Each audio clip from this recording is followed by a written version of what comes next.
Olá, pessoal! Mais uma vez, vindo aqui para vocês para fechar essa semana, que foi uma semana extremamente especial, nessa série chamada Cyberpaz. Uma série que começou com a live com a doutora Paula Meri para falar sobre os abusos sexuais, sobre todos esses crimes na internet contra as nossas crianças, seguida de um vídeo sobre 11 aplicativos que têm uma grande concentração de predadores. Ontem, um outro vídeo sobre ferramentas que nós podemos usar para proteger os nossos filhos, ajudar a monitorar, filtrar conteúdo e coisas do tipo. E hoje não podia ser diferente, finalizar com uma live com o Dr. Luiz Augusto Durso, meu grande amigo e parceiro da Dupla Digital. Se você não conhece a Dupla Digital, fica aí que nós vamos contar para vocês o que é a Dupla Digital. E nós vamos falar de muitas coisas interessantes hoje, sobre cybercrimes, sobre linchamento virtual, bullying virtual, o que fazer. O Dr. Luiz Durso tem um conhecimento enorme nessa área e ele vai dividir esse conhecimento conosco, tá? Ele acabou de aparecer aí, já estou te vendo aí, Durso. Pode mandar o convite para que eu libere você. Então, é muito importante. Deixa eu colocar o meu amigo Durso. Já estou trazendo ele aqui para a nossa live. Então, é importante vocês entenderem que a gente está fazendo o fechamento dessa série Cyberpaz em grande estilo, meu amigo Durso. Tudo bem? Fala, Luiz. Tudo bem por aí? Tudo ótimo, e você? Tudo bem, graças a Deus. Sexta-feira à noite, o pessoal deve estar animado, eu estou feliz. Prazer enorme ter você conosco, meu amigo Eu- da Dupla Digital. O pessoal não sabe o que é Dupla Digital. O que é Dupla Digital, Luiz? Conta pro pessoal. Dupla Digital é essa parceria que o Rodrigo teve essa ideia muito bacana, me convidou para estar com ele, para a gente ter um canal no YouTube, no Spotify, todos os streamings, para a gente falar sobre tecnologia, falar sobre direito digital da maneira mais didática possível, né, Rodrigo? Da maneira mais simples possível o pessoal entender. E tem ido super bem, né? O pessoal tem gostado. Tem ido super bem, a gente falou bastante de LGPD, falamos de crimes, dessa tradução de crimes virtuais para lei e coisas do tipo, né? E hoje é óbvio que eu tinha que trazer você, depois de toda essa caminhada aí que começou com a nossa amiga doutora Paula Meri, delegada da Polícia Federal, seguida de 2 vídeos. Então, Luiz, muito obrigado mesmo pelo seu tempo. Eu sei que você fica muito feliz de contribuir aí com o seu conhecimento. Eu tenho certeza que você acompanhou essa jornada nessa série essa semana. E aí, Luiz, o que eu queria conversar com você, né? A gente tem as nossas crianças, a gente tem o pessoal usando rede social, e aí a gente tem algumas situações onde, por exemplo, o que é um linchamento, por exemplo, um linchamento virtual? O que é isso? E assim, eu queria começar ali para a gente explicar para os pais sobre o bullying virtual, linchamento virtual, o que eles devem fazer, o que eles podem fazer, como que as plataformas estão ajudando nós, usuários, a se proteger dessa situação, se é que estão. Queria aí iniciar com uma bola de fogo lá Dupla Digital com você.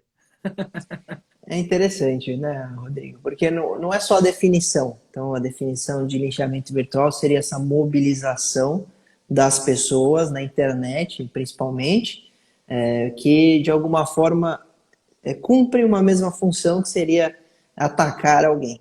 Então, seria o linchamento virtual no sentido disso. As pessoas se unem, às vezes até tem o cancelamento, né? Eles fazem o cancelamento. Então, de alguma forma, as pessoas se unem para prejudicar alguém, seja essa pessoa inocente, seja essa pessoa culpada. Então, o linchamento virtual eu vejo como muito preocupante. A gente reflete sobre isso de uma forma que isso chama muita atenção e preocupa, porque cá entre nós, né, Rodrigo? Se as pessoas estivessem se mobilizando para denunciar alguma coisa, até ok. Mas não chamaria linchamento virtual. Chamaria exposição, né? Exposed, que eles têm feito. O linchamento, ele é o além. O linchamento é a mobilização para o ataque, para a ofensa, para o crime. Então, o linchamento virtual só prejudica, não ajuda em nada. Agora é um pouquinho diferente de bullying e cyberbullying, né? Porque o bullying é aquele que a gente acompanhou desde criança. Bullying sempre teve. A diferença é que hoje tem um nome especial e o bullying é algo que, de alguma forma, a gente tem que combater. E a melhor forma de combater bullying é com educação. É com educação. Porque uma vez eu vi até um projeto de lei, Rodrigo, que queria criminalizar o bullying. E aí eu tive a oportunidade de falar sobre isso aqui no Brasil, e eu falei que não era uma iniciativa inteligente. Porque quem comete bullying, em regra? Crianças. Exatamente, criança e adolescente. Então nós estaríamos criminalizando uma conduta para tentar punir criança e adolescente. Criança nem cadeia vai, nem né? Adolescente também não vai para cadeia, né? Vai para a Fundação Casa, a antiga FEBEM. Mas criança não vai, não tem nem essa medida. Então você estaria criminalizando uma conduta sem resposta nenhuma. Não é inteligente. Tem maneiras melhores de combater o bullying e o cyberbullying. E aí eu acho que a melhor possibilidade desse combate seria a educação. Educação básica, que falta tanto no Brasil, que aí nos Estados Unidos tem muito melhor, né? Como que é a escola pública aí? É muito melhor? Funciona bem? Como que A é escola isso? pública aqui nos Estados Unidos, Luiz, na verdade, as escolas são administradas pela cidade, né? Então, por exemplo, onde eu moro, que é Frisco, então você tem um Independent School District, um distrito independente escolar, fundeado pelos seus impostos, e é a nossa escola pública, né? E as escolas públicas, elas são, na verdade, um indicador de preço de casa, de lugar melhor para trabalhar, porque, na verdade, você vê americanos mudando de lugar só para poder usar uma escola melhor, né? Então, a escola pública aqui, os nossos filhos vão para a escola pública. E nós temos uma escola espetacular. Na verdade, a gente, às vezes, pensa em não mudar de casa para não tirar eles da escola, por conta de que quer que mantenha a escola. Então, essa é uma diferença fundamental relacionada a isso, a educação, né, que é o que você está dizendo. E o bullying e o cyberbullying nos Estados Unidos? Ô, Rodrigo, enquanto você responde, eu vou sair e entrar. Me chama de novo agora, sem fechar a live, porque a minha irmã me avisou que parece que não notificou para os meus seguidores. Tá Então, bom, eu vou. Me fala, eu tô aqui, eu só vou sair e entrar. tá bom, E aí você já me fala como que tá o bullying e o cyberbullying nos Estados tá Unidos, bom. porque você acabou de dizer que é um país mais educado, mais, no mínimo, estudado. Então, isso tem um reflexo se você tem dois filhos. Tem. Eles te relatam o que passa na escola e na internet. Você vê diferença do Brasil para quando mudou para aí, ou pelo menos com a experiência que você tem daqui para ir sobre isso, e aí eu já volto Tá aqui. bom. Sai e volta. Então, enquanto o Luiz está voltando, pessoal, vai mandando aviãozinho aí para as pessoas. Nós apenas começamos, a gente pretende, essa live pretende terminar ali por volta das 7h40, 7h45. Então, entra aí, começa a mandar para as pessoas aí para a gente trazer a maior quantidade de pessoas para acompanhar esse episódio final dessa série Cyberpaz, né, que é uma série importantíssima que a gente trabalhou para trazer informação para vocês, e agora o meu amigo Luiz voltou. Luiz, é assim, outro dia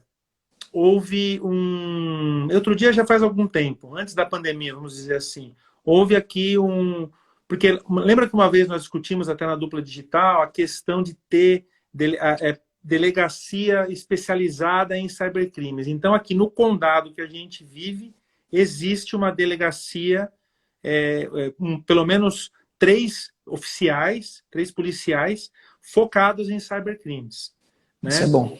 E aí fizeram uma palestra para as pessoas da escola. E assim, em relacionado ao bullying, relacionado a essa educação, o que eu consegui perceber de diferença? Os pais aqui são bem antenados. Então, assim, eu vi muitos pais com programas acompanhando o que o filho faz no telefone, que na verdade é esse vídeo que eu postei ontem, né, do Circle, do FamiSafe, do próprio Custódio, o próprio Apple e Google dão ferramentas. Eu vi o pessoal mais antenado em relacionado ao que eles podem fazer e comprar para poder proteger os filhos de uma maneira mais, talvez, invasiva, se você quiser, mas eu vi um pouco desse cuidado extra, principalmente com o bullying. E aí eu vi isso. Então, assim, por exemplo, pessoas perguntando, mas por que eu compro o Circle? Compro, não compro? É assim, não, vamos comprar, vamos colocar, vamos filtrar conteúdo, vamos ter um olho ali. E óbvio que também tem essa questão de estar perto.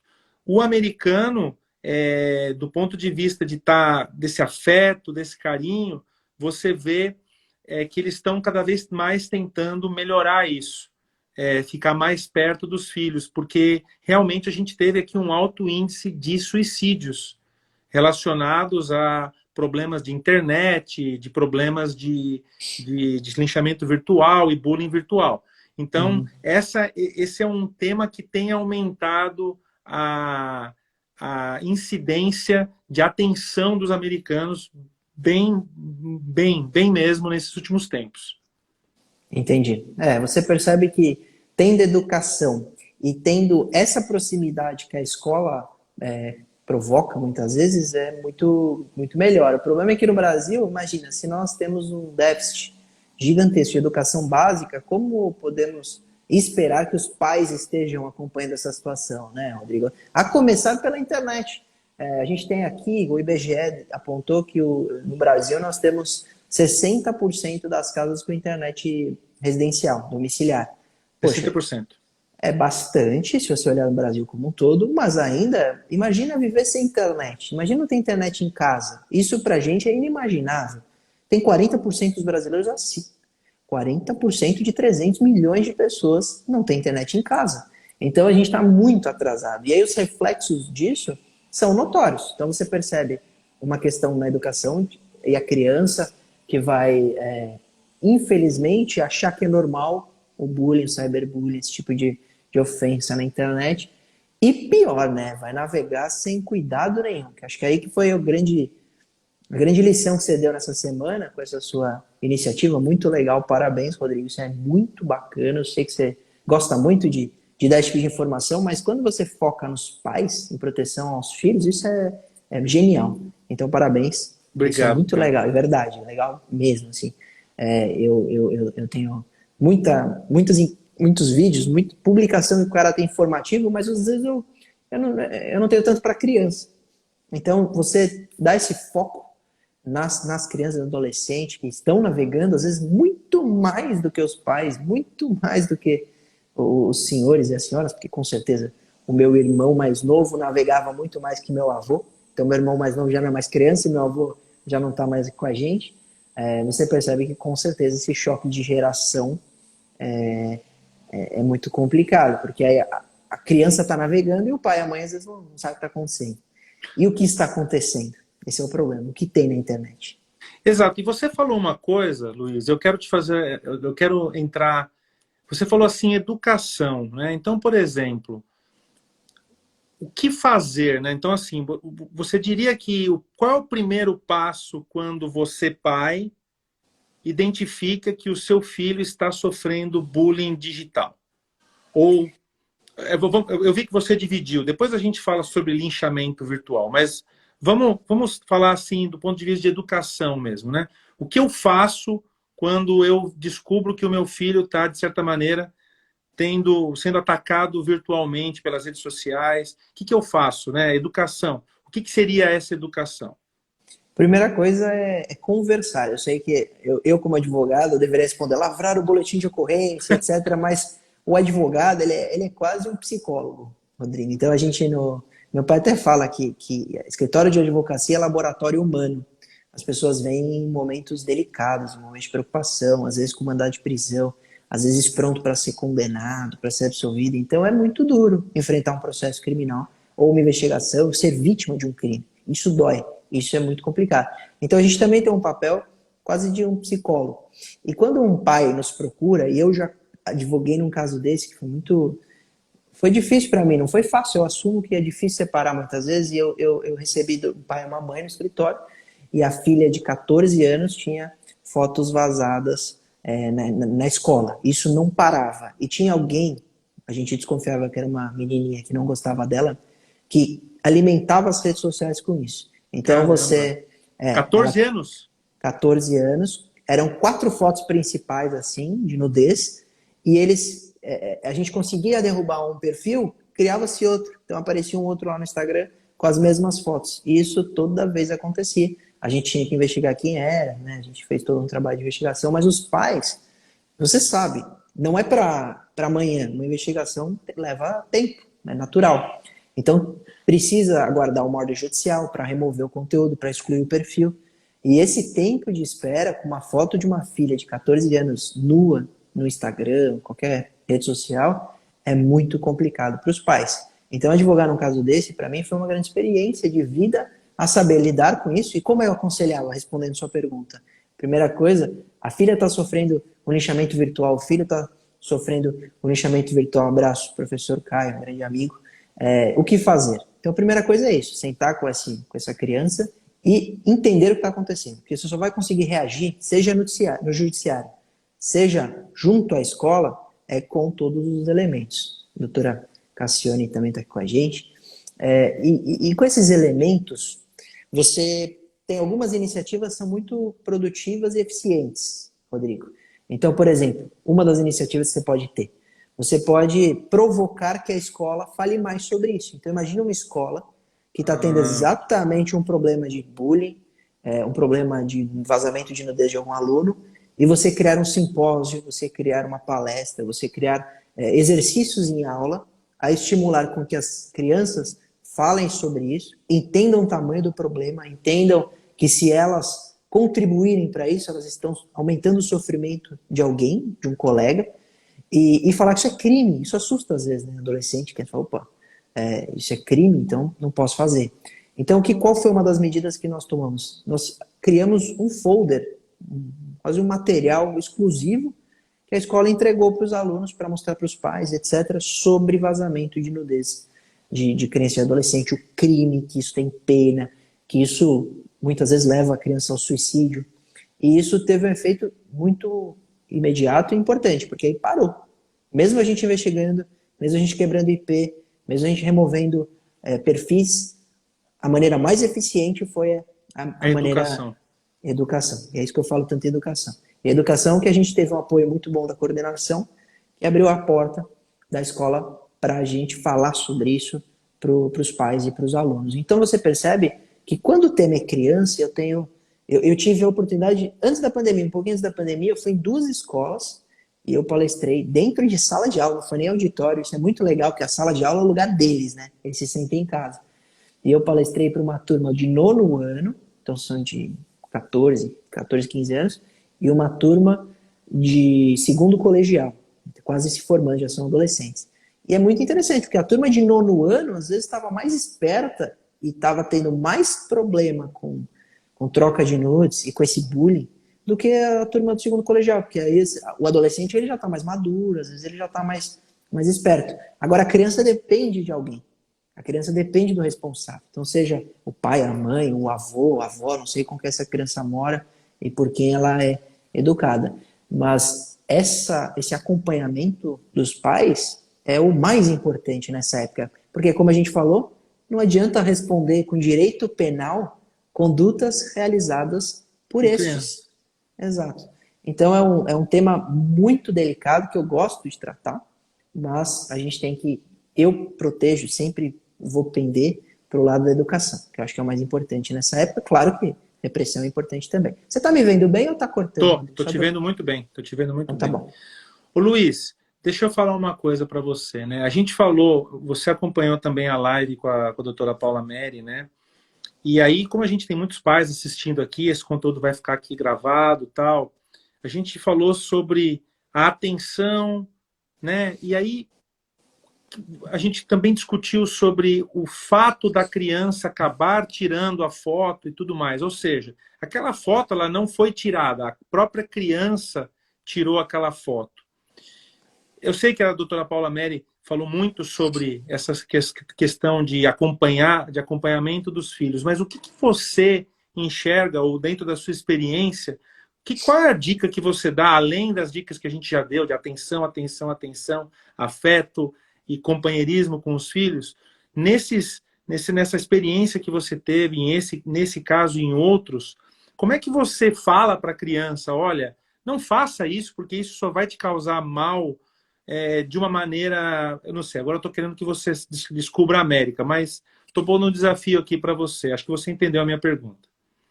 É uma boa pergunta, é uma boa reflexão, porque, Rodrigo, quando eu era adolescente, quando eu era criança, você também, as nossas ações, elas tinham uma proporção, que eram menores do que hoje. Então, as proporções das ações hoje são muito maiores. Então, por exemplo, se você cometesse um ato na sua plenitude e na sua plena inocência, em razão da sua idade, o que é normal como criança, isso tinha um poder pequeno, isso tinha uma consequência pequena, porque isso não caía na internet, não viralizava, você não tinha que lidar com tantas pessoas. Eu falo, o bullying na minha época, e Rodrigo, eu sofri bullying, sofri muito bullying, verdade, porque eu era baixinho, gordinho, de óculos, tudo, eu sofri, eu assumo, não tenho por que esconder, sofri muito bullying na escola, mas era entre a sala, isso, eu saía daquele local físico, e a partir desse momento eu estava livre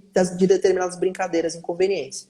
Quando você tem essa juventude e essa criança hoje nascendo conectada praticamente, usando rede social, ela tem um bullying eterno, um bullying dinâmico, um bullying que não tem fronteiras. E isso tem um prejuízo, porque, olha, vamos lá, né? Aquele alerta sempre.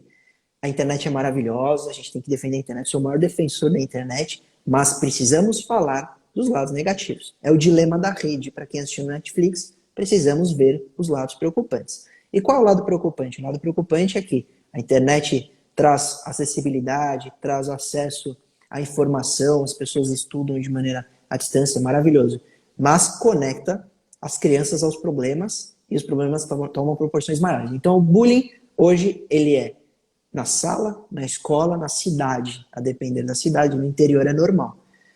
A consequência pode ser na sala, na escola ou no mundo. Isso é muito prejudicial. Então uma foto vaza, cai no servidor dos Estados Unidos. Você não consegue nem remover, muitas vezes cai no servidor da Rússia. Já era. Foi pro e aí Telegram. não remove. Cai no Telegram, cai no Xvideos, etc. Então você tem uma consequência muito grande. A responsabilidade para os adolescentes, para as crianças hoje, são muito maiores do que na nossa época. E aí que está a responsabilidade dos pais sendo dobrada. A gente até falou no programa da Dupla Digital com a Paula Mari, né? Antigamente os pais falavam, meu filho brinca na rua, isso é preocupante. Hoje eles falam, não, meu filho está em casa, tranquilo, é mais seguro, ele está no computador lendo, tá perto da mãe, perto do pai. Isso é numa ilusão mais segura. Porque, na verdade, os riscos da internet podem ser até piores do que os riscos na rua, a depender do local que você mora e onde você frequenta. Então essa é uma ilusão. E como lidar com essa ilusão? Como combater? E aí a sua resposta, a sua pergunta. A gente já falou de educação, de conversa, de companheirismo, de acompanhamento, mas vamos para a parte tecnológica, vamos falar de direito digital, vamos falar de tecnologia. Primeira coisa, consumir o que seu filho consome. Então, o seu filho assiste YouTube, ele vê o Felipe Neto, ele vê Manual do Mundo, ele vê Lucas Neto, ele vê o Cocielo. Assista com ele, senta do lado. Fala, filhão, vamos ver junto, quero ver o que você assiste, vamos conhecer esse seu influenciador, porque de fato ele influencia, de fato ele se torna ídolo. E aí você assistindo, você pode falar, poxa, que legal que ele faz isso, isso não é legal, ele fala palavrão. Isso já é um tipo de educação digital, uma educação digital. Outra coisa, então consumir o que consome. Conhecer um pouco de tecnologia, porque você tem programas, aplicativos de controle parental que não são invasivos, que trazem soluções e não complicações. Então eu tenho um colega, que eu gosto muito, que ele tem um filho novo, ele tem um filho pequeno. E o filho dele é muito legal, porque a gente está em reunião, eu faço muita reunião com ele, ele trabalha com tecnologia, e toda vez, a gente faz sempre no finzinho da tarde, o telefone dele toca. E é o filho falando, pai, já estudei, já terminei de estudar, você pode liberar o aplicativo de joguinho? Então o pai vai liberando aos poucos, a determinados momentos e horas, certos aplicativos, ele tem controle absoluto sobre o celular. Mas isso é ruim? Vai falar, nossa, que invasão, o menino deve se sentir controlado. Mas pai e mãe controla. Eu não podia sair de madrugada na rua quando eu era criança, porque é assim que é. E por que a internet tem que ser um mundo livre? Não tem que ser um mundo livre. Tem que ser um mundo razoavelmente controlado dentro da liberdade da criança. E como fazer isso além de companheirismo? Com tecnologia. E aí tem, desde você bloquear uma página que seja um conteúdo inapropriado no próprio roteador, então nenhum computador, nenhum celular ele vai conseguir conectar, mas usar esses programas de controle parental para bloquear um aplicativo ou outro, para você liberar e usar isso como moeda de troca. Isso os pais têm que fazer, querendo ou não. É assim que funciona. Então, você vai, filhão, quer mexer, quer jogar? Eu deixo. Estuda e depois você joga. Então, o episódio 3 é justamente sobre esses recursos lá. Eu falo exatamente sobre isso. É isso aí. E eu tô adorando que você está falando sobre esse ponto, que é de uma visão, uma perspectiva diferente. Estou achando bárbaro, porque você está trazendo de uma maneira menos invasiva, e acho que isso é uma boa mensagem para todo mundo que está assistindo. Pode ser uma opção, pode ser um pai mais radical que vai falar, não permito que você use o celular antes dos 15 anos. Isso vai ser uma opção dos pais, mas é uma opção onde há consequências. E quais são as consequências? Você pode ter um filho que vai querer usar a internet fora de casa, então ele tem um acesso bloqueado, restrito. Então fala, não vai usar a internet em casa, tudo bem. Aí ele vai usar no vizinho, ele vai usar na escola, ele vai usar na biblioteca de algum lugar, ou ele vai usar na casa do amigo. E aí é o grande problema, porque assim que ele acessa esse mundo conectado, e eu fui assim, porque os meus pais, a gente teve uma geração que a gente cresceu junto da história quando falamos de tecnologia, porque não existia computador, não existia internet. Eu sou de uma época, Rodrigo, que você também que para baixar uma foto que hoje a gente navega em milhares no feed, demorava 10 minutos, que ele abrindo em pixel. Imagina, uma foto. Hoje ele navega com muita velocidade, com muita informação. Exato. Então ele vai lidar com esse tipo de informação sem preparo. Isso me preocupa. Então eu prefiro um pai e uma mãe que preparem ele para esse mundo digital e liberem aos poucos, ou com certa rigidez e rigor, ou conversem e liberem. Mas essa história de extremo bloqueio de internet, a internet é muito sedutora, ela é quase como chocolate, ela é quase como doce, você não fica sem. Você pode se desapegar um tempo, mas imagina você falar para um adolescente que ele não pode usar internet. Seus filhos usam internet? Meus filhos usam internet. Aqui em casa, nós temos o que a gente chama de tech break. Então, eles têm o acesso ao iPad deles por 2 horas, aos sábados e aos domingos, e durante a semana a gente tem o screen time da Apple, onde eu fecho e ele tem por aquele período, e aí fecha tudo, e é choradeira, é brigar, é quero mais, mas é aquilo ali. E eles sabem, a regra é clara. Então, eles têm acesso. Uma das coisas que eu falei no vídeo de ontem foi do YouTube Kids, porque o YouTube criou o YouTube Kids para poder filtrar. E tem muita gente que não usa o YouTube Kids e acaba fazendo o seguinte, emprestando o seu telefone com a sua conta irrestrita do YouTube, com a sua conta do Google. E aí tudo que você pesquisa fica no histórico, e uma vez que fica no histórico, eles vão assistir. Então isso é inapropriado também. Então vai aí a dica de use o YouTube Kids também, mas eles têm acesso à internet. Claro que o menor ainda não sabe pesquisar, agora está aprendendo letras e já está começando a digitar, o grande já sabe. Então, você começa a ter uma evolução de como acessar a internet. E eles aprenderam a falar, né? Aperta lá, ok, Google, eu quero isso, ok, Alexa, quero isso. Eles já aprenderam, isso daí já veio de fábrica com eles, né? Por causa do comando de voz. E olha o que você fala, mais uma vez, da necessidade dos pais conhecerem um pouco desse mundo para colocá-los no mundo adequado. Então o YouTube Kids é uma excelente sugestão. O YouTube Kids é um mundo criado para criança, com vídeos onde o algoritmo analisa se não tem pornografia, se não tem violência, se não tem esses jogos absurdos, né, de induzimento à autolesão corporal, etc. Então, O YouTube Kids é um bom conselho, como todas as plataformas criadas para crianças. Todas as Exato. plataformas que têm esse objetivo, elas têm restrições, mas o pai precisa conhecer. E o que você falou é muito legal, porque você falou, não, eles têm lá o tempo, e eu duvido, isso que é legal da tecnologia, que você senta do lado e liga um timer. Não é. É natural, o sistema faz essa contagem. E isso serve para os pais. E esse é o conselho que eu ia dar. Eu, uma vez, tive a curiosidade de ver o tempo de uso que eu tenho no meu celular semanalmente. Eu tomei um baita susto. Falei, puxa, eu uso muito. Eu uso muito. Porque eu uso para trabalhar, eu uso para o lazer, eu uso para me comunicar, eu uso para absolutamente tudo, né? Porque o Waze, para me locomover, para pedir um Uber, para pedir comida. Então eu vivo quase aqui dentro, 24 horas por dia. E me assustou muito o meu tempo semanal. Então o pai também tem que olhar, porque o que gera é o uso e a causa do muito uso é exatamente o vício, O que exemplo. pode, que pode ser aplicado a nós podemos nos viciarmos, mas os filhos mais ainda. A criança não tem consciência absoluta, ela é muito vulnerável a vícios. Se você dá um jogo muito legal, ela passa o dia jogando e vai esquecer das suas responsabilidades, seria fazer o dever, de estudar. Então, a gente tem um pouco mais de responsabilidades. Então, a criança precisa ter mais rigor nesse controle. E a internet e a tecnologia e o celular já faz isso, de brinde, de presente para a gente. Basta usar. Eu fiz um post, Rodrigo, desculpa emendar uma resposta na outra. Eu fiz um post agora, anteontem, do sinalzinho. Isso. Eu vou No, fazer no, semana que vem um story sobre isso.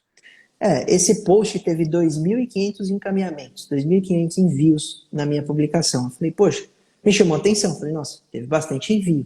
Teve mais de 2.000 likes. Eu falei, por que as pessoas se interessaram tanto nesse post para enviar tanto? Porque às vezes tem bastante like, mas não tem tanto envio.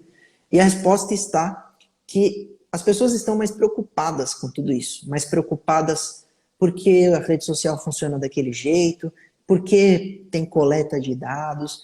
E isso é bom até para os filhos. Só para fazer o link com os filhos, isso tem um reflexo para os filhos, porque os filhos na mão das redes sociais são produtos, como somos nós. E esse controle de invasão de privacidade e de controle de uso funciona também em relação aos nossos filhos. Então, quando a gente muda esse mundo, então, quando a gente briga por LGPD, quando a gente briga por proteção dos dados, a gente está protegendo o mundo deles, porque é o mundo de amanhã. Que eles sim vão ter um mundo absurdo que a gente nem imagina, porque é legal que se você olhar a evolução da tecnologia, e a evolução, na verdade, nem da tecnologia, mas a evolução das grandes conquistas humanas, durante a pré-história, as grandes conquistas humanas demoravam em torno de 1.000 anos, 500 anos. Então, quando você teve a primeira escrita, para depois a primeira questão de copiar aquele texto, demorou 500 anos para a gente conseguir criar alguma coisa que você faria um xerox manual ali, um negócio super antigo, rupestre. E hoje, a tecnologia da internet para hoje são 30 anos, da evolução da inteligência artificial são 5 anos, e da inteligência artificial chegar na versão máxima dela, de evolução, que seria 3, eles estimam em 2 anos. Então, daqui a 2 anos, a gente não sabe como vai estar o mundo. Imagina daqui a 10, que nossos filhos terão 25, 35.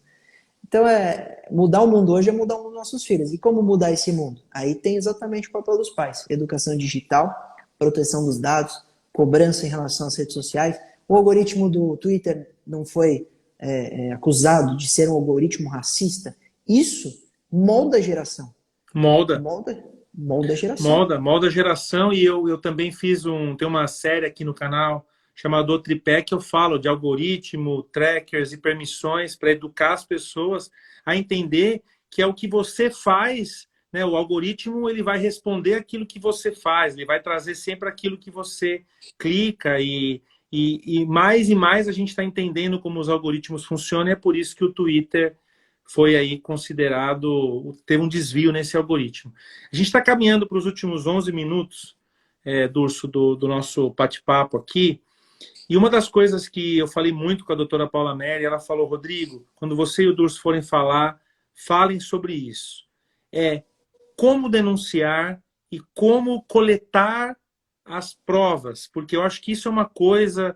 Então, assim, quando a gente já tem uma questão mais criminal mesmo, eu não sei bem onde está essa linha, você vai poder esclarecer. O que os pais devem fazer se querem, por exemplo, partir realmente, quando talvez já não é mais só uma criança, mas é um adolescente, de repente envolvido com uma pessoa adulta. Quais são as suas sugestões de quando tomar a decisão e como coletar essas provas, por favor? Deixa eu cumprimentar aqui também o doutor Igor Jorge, delegado, que também atua nessa área digital, uma referência, está aqui com a gente. Obrigado, doutor. É uma boa pergunta, eu vou dividi-la em duas respostas. Primeira coisa, a gente tem que entender que a criança ela pode ter uma navegação que ela vai alimentar de coisa ruim, vai se alimentar de coisa ruim, os pais precisam ter esse acompanhamento, e o segundo mundo de tudo isso, que é o que eu acredito que a doutora trouxe bastante na live, foi o mundo onde a criança é vítima de adultos. Então a gente falou até agora, principalmente da criança ser influenciada pelos seus posts, né, pelo que ela navega, falamos das crianças consumirem um conteúdo que não lhe fará bem, do bullying, do linchamento virtual, mas, aí você falou da questão criminal, nós temos um mundo onde as crianças são vítimas da internet. E como isso acontece, em regra? Então, basta abrir o Estatuto da Criança e do Adolescente, o artigo 240 e diante, tem vários crimes, esses crimes que são cometidos por pedófilos, e que 90% tem a ver, obrigado, doutor, tem a ver com internet. Então, desde produção de vídeo, então, indivíduo maluco, doente, criminoso, pega criança, filma a criança no momento de uma atividade sexual e põe na internet, posta isso, ele produz, ele divulga, ele armazena. Tudo isso é crime, produzir, armazenar, divulgar.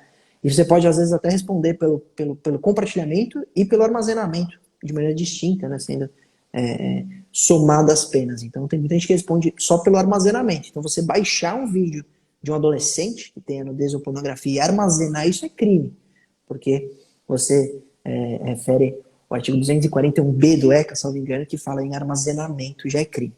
Então, a criança navegando na internet, ela pode ser fisgada por um desses criminosos. E aí começa a sua pergunta.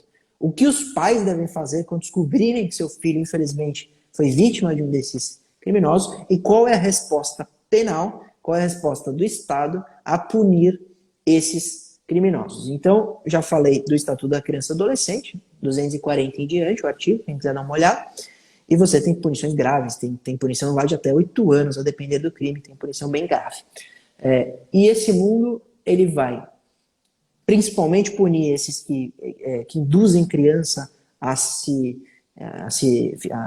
cometer qualquer ato libidinoso na frente das câmeras, a tirar roupa, mandar foto de nudez, etc. Isso é muito complicado. E o que fazer? O que os pais devem fazer? Então a gente já falou como prevenir.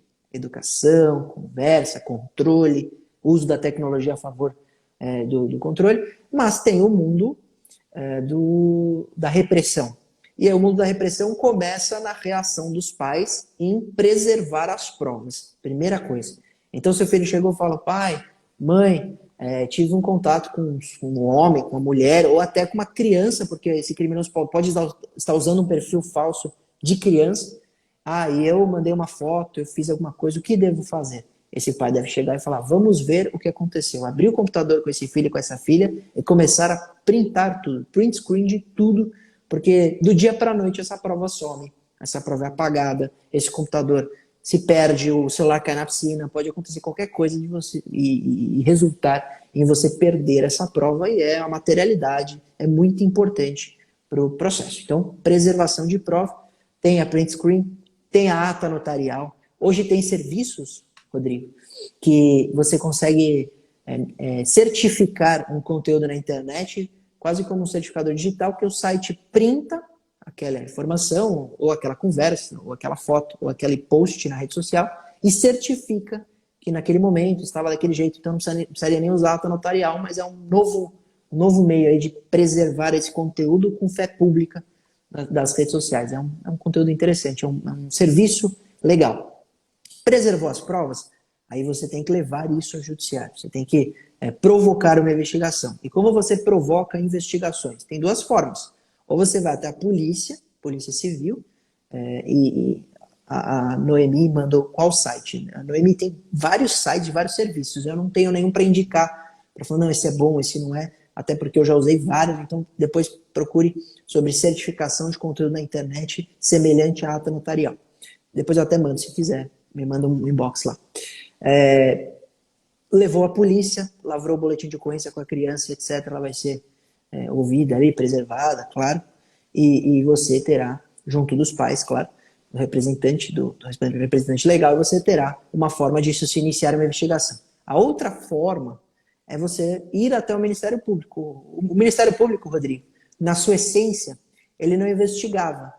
Ele serve para ser o titular da ação penal, mas ele não serviria para investigar. Mas nós temos um regulamento interno, né, um dispositivo dentro do Ministério Público que autorizou o Ministério Público a investigar, pelo PIC, que é um procedimento investigatório criminal. Ele pode investigar sem atuação da polícia. O Ministério Público investiga. Então pode ser também. Pode acontecer nesse sentido. Então você terá uma investigação ou pela polícia ou pelo Ministério Público denunciando tudo isso. Ah, e se eu sou terceiro? E se eu não sou o pai da vítima? E se eu fiquei sabendo? Eu posso denunciar? Pode denunciar sim, tem todos os canais de denúncia. Eu não sei nem de cor quais são os canais de denúncia de crime. Posso procurar aqui rapidinho, já falo, mas é algum número de telefone. Acho que a doutora Paula Mary falou, acho que é Disque 100, não era? Disque 100 que ela falou? Deixa eu pegar aqui, eu já falo. Se ela tiver aí, doutora Paula Mary, se você tiver aí, coloca para nós. Ô Luiz, mas deixa eu falar uma pergunta enquanto você está pesquisando aí. Diz que denúncia é 181 aqui na 181. Secretaria de Segurança de São Paulo, de sigilo absoluto, e aí você tem o sigilo preservado. Então isso é interessante para denunciar crimes. Eu ia te fazer essa pergunta. Ah, mas eu vou expor o meu filho a isso. Não tem remédio, certo? O filho ele será preservado. Isso, se for, por exemplo, a imprensa, o caso, dentro dos autos mesmo, toda forma de proteção à vítima existirá. Muito Até legal. Você vai ter o nome preservado, o endereço preservado, essa criança vai ser preservada. Você tem uma resolução para vários crimes, inclusive de estupro, se for maior de idade, que a vítima pode solicitar, o Ministério Público também pode, em nome da vítima, e você tem essa proteção. Esse é um provimento do Ministério Público, que é um provimento que o Ministério Público pode solicitar também a aplicação, e ele vai obrigar a que todas então, o Sérgio mandou que o Disque 100 não está no ar, o 181 com certeza funciona. Você vai obrigar com que todas as diligências, tudo traga maior proteção absoluta e sigilo em relação àquela vítima. Então, tem proteção. Ah, ela precisa levar isso, ela precisa ir até o local, precisaria, claro, ela é vítima, ela vai precisar, às vezes, até fazer exame de corpo de delito, tudo. Então, tem que ir. Não dá para o pai ir e falar, minha filha está em casa, etc. Tem que levar. Mas ela vai ser protegida. É legal, porque acho que nós estamos desmistificando uma informação, que eu não sei se as pessoas sabem, se você soubesse, se vocês sabem aí, comentem aí embaixo, mas talvez as pessoas não sabiam disso, e eu também não sabia, até legal. Né? Uma das coisas que falaram aqui nos Estados Unidos é a primeira coisa, até quando a gente falou com o Ismael, né, o perito forense no nosso duplo digital, olha, eu preciso do seu telefone, você precisa me dar o telefone para eu poder fazer a imagem dele e investigar as informações. Então, isso é uma coisa que também vocês têm que entender, que a partir do momento que você coleta provas, você vai precisar, não desliga o computador, não desliga o telefone, a gente já falou sobre isso lá no Dupla Digital com o Ismael, mas você vai sim ter que ceder o telefone para a polícia poder fazer o trabalho forense, né? Então, assim, é importante vocês entenderem essa coleta de provas, não só screenshots, mas também do endereço web, todas essas informações, é muito importante, a gente falou isso e nós estamos voltando a falar sobre isso. Luiz, caminhando aqui para o nosso finalzinho, qual que é a sua dica de ouro por estar nesse meio? A gente já falou de muitas coisas, mas tem assim uma coisa que você fala, cara, tudo isso que nós falamos é primordial fazer isso. O que seria essa ação? A dica primordial, no contexto de pai, mãe e criança, nesse contexto, é uma pergunta difícil, porque tem tanta dica importante, tem tantas ações que é quase obrigatória, são quase obrigatórias, que é difícil de responder qual seria a minha dica de ouro. Mas a minha dica de ouro começa no comecinho da nossa live. Então começa nessa forma de se comunicar com os seus filhos, de acompanhar o que está sendo consumido e acessado, e usar as formas mais diversas de se fazer isso. Eu vou fazer então agora a dica de ouro, né? Vou dar a dica de ouro. Tem muito pai que coloca o computador de casa na sala. Então as crianças, os adolescentes só vão usar o computador ali na sala, que qualquer momento o pai pode passar, a mãe pode passar. Isso é bom. Ah, mas agora a gente está no mundo do smartphone, as crianças não levam o celular para o quarto, é mais difícil, mas é uma dica para o computador pessoal. Outra dica que eu posso dar com relação à educação, quase mais como educador do que como advogado, seria usar os games, tentar transformar o game num momento de estudo em vez de lazer. E como fazer isso? Eu dei uma palestra no começo da pandemia para professores de escola pública, de escola municipal, né, para crianças e adolescentes, e eles me perguntaram como manter a atenção da criança e do adolescente durante uma aula. Gamificação. E aí eu falei, teve professor que deu aula dentro de game. Ele criou uma sala no Minecraft. Ele sabia que 90% da turma jogava, falou, amanhã a aula vai ser dentro do Minecraft. E aí então, por que o pai não pode usar isso? Por que a mãe não pode usar isso para ensinar de alguma forma o filho? Então, em vez dele sentar do lado como autoritário e falar, isso não pode acessar, isso é perigoso, isso... Porque ele não vira e fala, filho, vamos jogar junto hoje? E aí durante o game ele fala, olha que isso aqui é muito perigoso, olha, isso aqui navegar. Então, transformar a vida num grande game. Isso é uma boa dica. Eu acho que isso seria a dica de ouro em questão de... Acho que sim. Porque mandou bem. Obrigado, Rony, obrigado. Você é suspeito, mas... porque assim, sabe como eu vejo? Tem investigação, tem os crimes, tem punição, tem cadeia para os pedófilos, mas depois que seu filho foi vítima de qualquer um desses crimes, mesmo que o cara vá para a cadeia, nada vai fazer voltar o que aconteceu. Nada vai, de alguma forma, confortar 100% o coração de um pai e de uma mãe que teve um filho que sofreu algum tipo, por exemplo, principalmente os crimes sexuais, de um filho e de uma filha, falando de internet. Então, por isso que eu insisto tanto na prevenção. E aí você vê que na minha fala, eu coloquei responsabilidade no Estado, porque quando eu falo que a gente precisa de educação digital, eu estou falando de aula na escola, como uma matéria básica, matéria de educação básica, e eu numa audiência pública em Brasília levei esse projeto, e sempre defendi, falei, tem que ter educação digital nas escolas, e não é ensinar a mexer em computador, isso ele sabe quase de maneira nata. Ele precisa entender os riscos. Quais são os riscos? E a gente fala sobre isso dentro de sala de aula.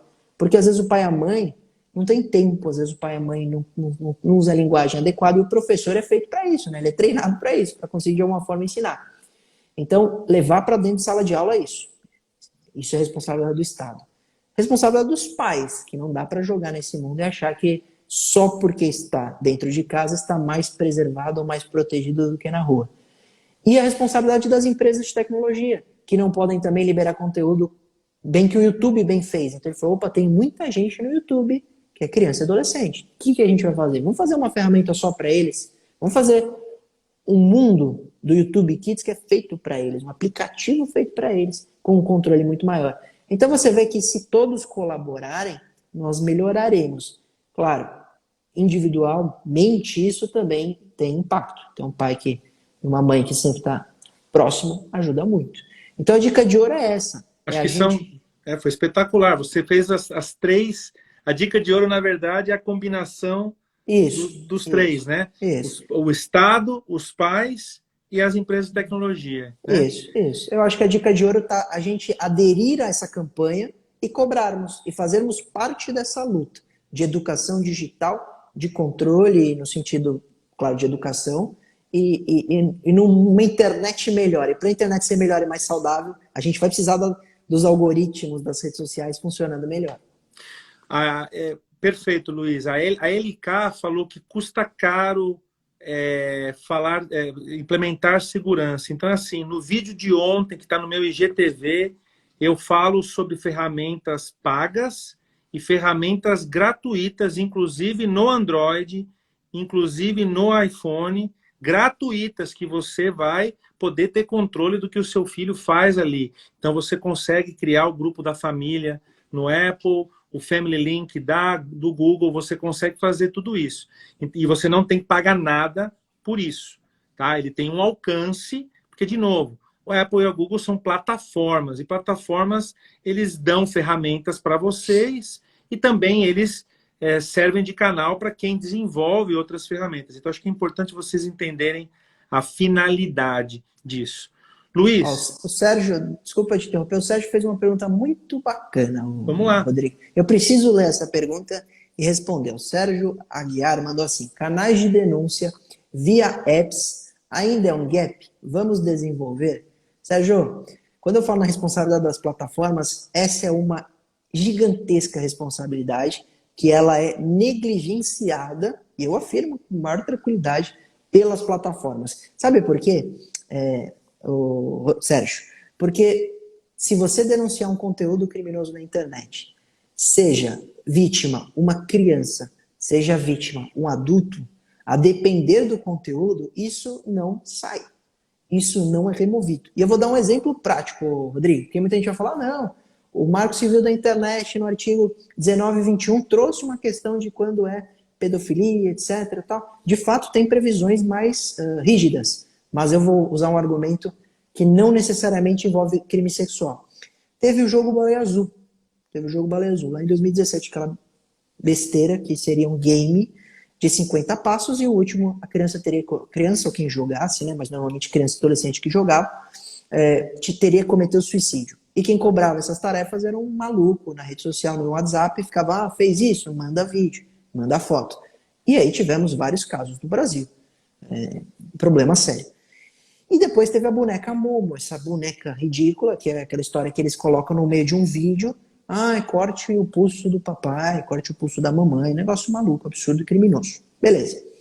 Se você denunciasse, por exemplo, algum tipo de conteúdo de induzimento ao suicídio, então eu vou pegar um caso concreto. Uma menina de 8 anos morreu ao inalar desodorante depois de ver um vídeo no YouTube.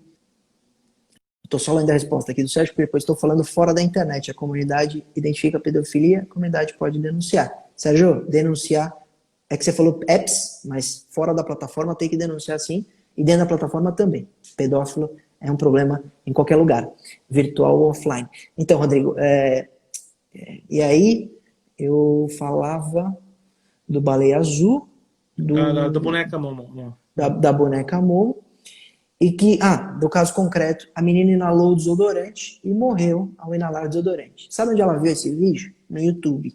Um youtuber que cumpria desafios inalava desodorante, e essa era a brincadeira de inalar desodorante. Ela viu isso e fez em casa. Muita gente denunciou esse vídeo. Ele inalando desodorante falou, isso aqui não dá. Ou você remove, ou você cria classificação etária. Classificação etária como tem na TV, como tem no cinema, como tem no teatro. Por que não tem no YouTube?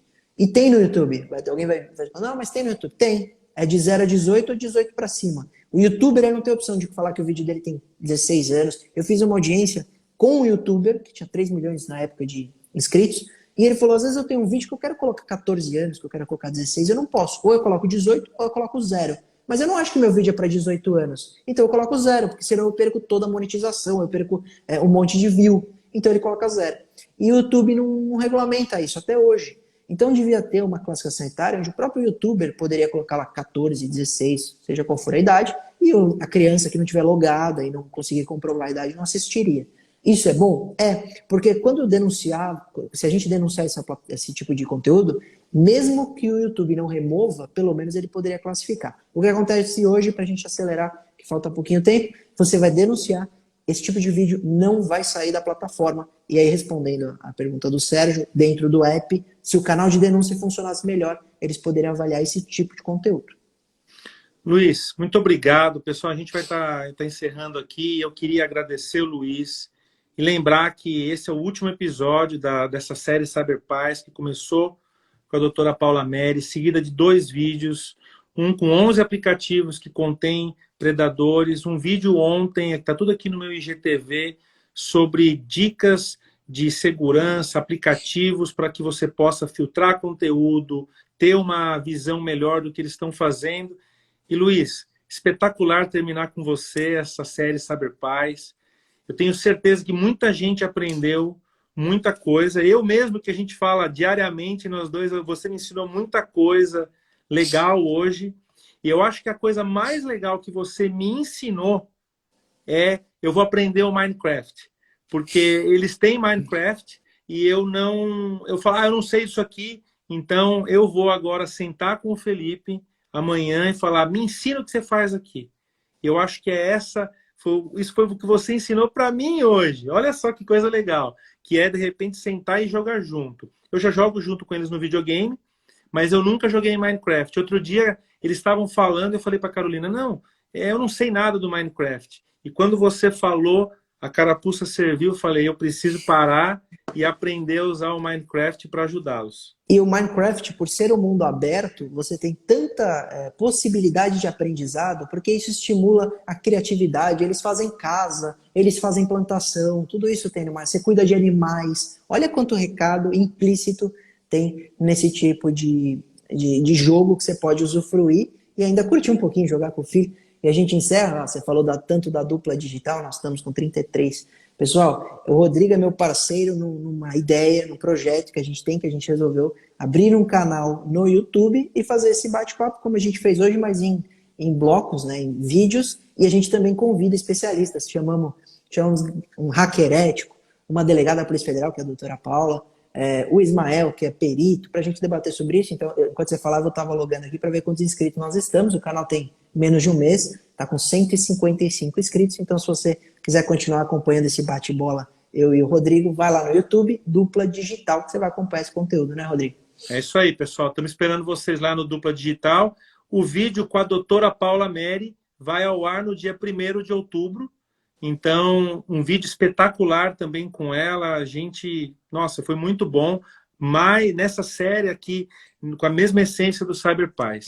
Luiz, muito obrigado pelo seu tempo. Gratidão eterna, meu amigo, meu parceiro.